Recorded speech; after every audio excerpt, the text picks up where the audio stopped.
አሁን የምንገኝበት ሎት 1 የምንለው ሲሆን ይሄ ኤክስቴንደድ ኤሬሽን ሲስተም የሚባል ታይፕ የፍሳሽ ማጣሪያ ጣቢያ ቴክኖሎጂ ነው። ሎት 1 ወደ 9200 አካባቢ ሜትር ኪዩብ ፐር ዴይ የማጣራት አቅም አለው።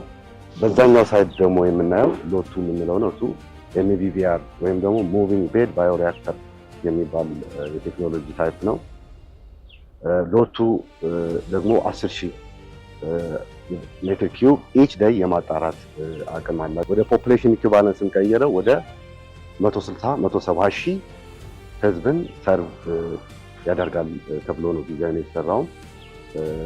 በአሁኑ ሰዓትም ፕሮጀክቱ ኦልሞስት 98% አካባቢ ተጠናቋል።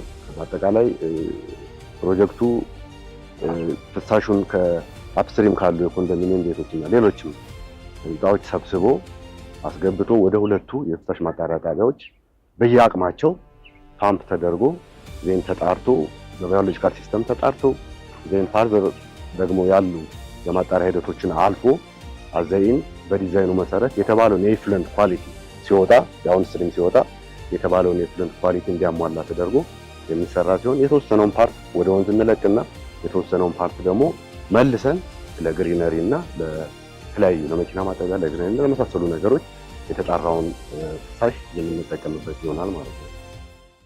Ethiopian Engineering Corporation. Collaborate, innovate, deliver.